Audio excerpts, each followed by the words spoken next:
Madras High Court has refused to hand over 3-year-old son's custody to the biological mother, considering the fact that the child has never lived with her biological mother. तो यही है आज का हमारा case study and इसी पे आज का डिस्कशन बेस्ड है. तो एक 3 year सन को हैंड ओवर करने से मद्रास हाई कोर्ट ने रिफ्यूज़ किया है.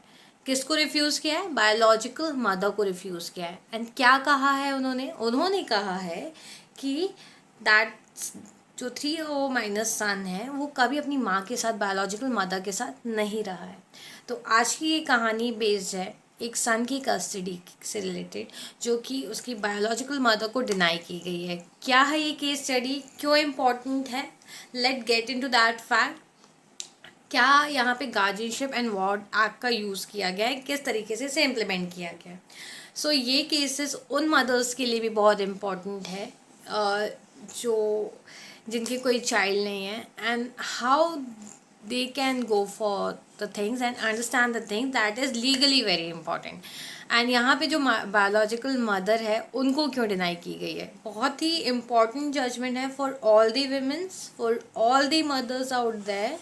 इसलिए इम्पॉर्टेंट है क्योंकि ये एक चाइल्ड की, माइनर चाइल्ड की कस्टडी से रिलेटेड है. बहुत ही क्रूशियल मैटर है, बहुत ही सेंसिटिव मैटर है. और कोर्ट ने इस चीज़ को कैसे एनालाइज किया है, आप इस पे जज नहीं कर सकते हो. आपको पहले फैक्ट समझना पड़ेगा, केस को एनालाइज करना पड़ेगा, then you will understand the things. So let's start with our today's video that is based on Madras high court decision where a biological mother has been denied to hand over the custody of a 3 year son की जो custody है उसे deny किया गया है Madras high court के द्वारा to the biological mother, क्योंकि वो काफ़ी समय तक अपनी मदर के साथ नहीं रहा है. When we understand this case study, जब हम इस केस स्टडी को अंडरस्टैंड करते हैं तो यहाँ पे पूरी केस स्टडी जो रिवॉल्व हो रही है वो एक माइनर सन के अराउंड रिवॉल्व हो रही है, उसकी कस्टडी को लेके रिवॉल्व हो रही है. यहाँ पे पिटिशनर जो है वो है बायोलॉजिकल मदर, एंड जो रिस्पोंडेंट है एक प्राइवेट पार्टी है जिनको उस माइनर सन की कस्टडी दी गई थी. Now what is this whole story, इसकी होल स्टोरी क्या है? पिटिशनर ने एक पिटिशन फाइल की, जो कि बायोलॉजिकल मदर है. उन्होंने ये कहा कि रिस्पोंडेंट जो है उन्होंने इलीगल कस्टडी ली हुई है और वो अपने जो उनका बेटा है वो उनको दे नहीं रही है वापस. उस मीन्स रिस्पोंडेंट ने कोई भी ऐसा प्रोसीजर फॉलो नहीं किया है अडॉप्शन का. तो उसके बेसिस पे पिटिशनर ने जो मद्रास हाई कोर्ट में हेबियस कॉर्पस की एक प्ली लगाई थी. Now what are the claims of the petitioners? Petitioner का क्लेम है कि जो रिस्पोंडेंट है उसने इलीगली चाइल्ड को अडॉप्ट किया है. अब जब पिटिशनर उस बच्चे को मांग रही है तो वो उसे बच्चा नहीं दे रही है, मीन्स जो बायोलॉजिकल मदर है उनका बेटा उन्हें नहीं दे रही है. First thing. सेकेंड थिंग, उन्होंने कहा कि उन्होंने पुलिस कंप्लेन भी करी है, एंड सेकेंड थिंग उन्होंने चाइल्ड हेल्पलाइन नंबर पे कॉल भी किया है ताकि उन्हें मदद मिल सके, बट उन्हें कोई भी मदद नहीं मिल रही है. Now moving toward the respondent का क्या कहना है यहाँ पे? रिस्पोंडेंट का कहना है कि जो पिटिशनर है, बायोलॉजिकल मदर है, वो HIV से पीड़ित थी. राइट, HIV था. जब से बच्चे को उन्होंने जन्म दिया है वो HIV से इफेक्टेड थी. जन्म से ही वो बच्चा जो है वो अभी 3 साल 9 महीने का है, वो बच्चा रिस्पोंडेंट के पास है, मतलब फ्रॉम बर्थ वो रिस्पोंडेंट के पास है. और यहाँ पे पिटिशनर का क्लेम है और रिस्पोंडेंट का कहना है कि उनके मतलब पिटिशनर के फादर ने उनको दिया था और उनके नॉलेज में था, मीन्स पिटिशनर के नॉलेज में था कि वो चाइल्ड को एज एन अडॉप्शन के लिए दे रही हैं.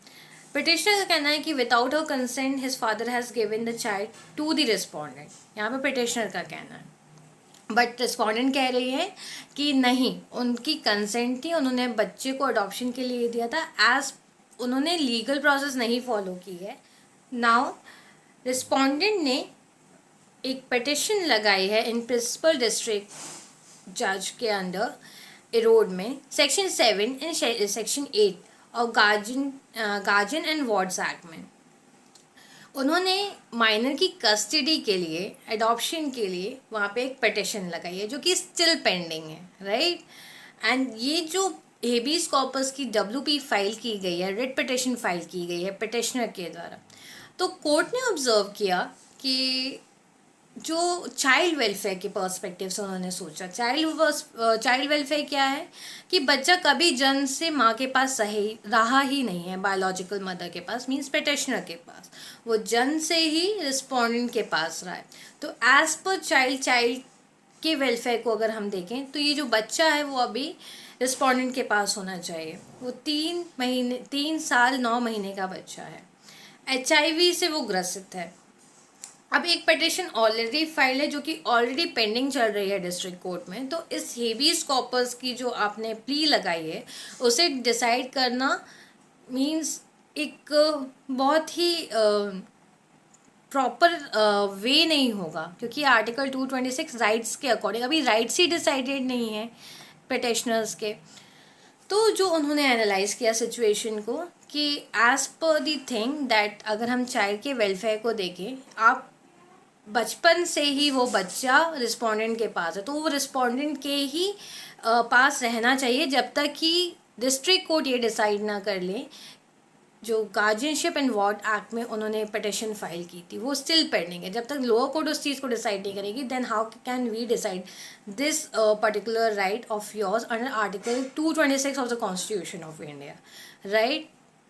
उन्होंने डायरेक्ट किया कि पिटिशनर जो है वो हफ्ते में एक बार बच्चे से मिल सकती है, और ये भी डायरेक्ट किया डिस्ट्रिक्ट कोर्ट को कि दैट विद इन 6 मंथ आपको ये पर्टिकुलर केस डिसाइड करना है। So this case title is Madhumitra versus state and others. So अगर आप इसका जजमेंट रीड करना चाहते हैं तो go through this particular judgment. I will provide you the cost title and the things in the description box.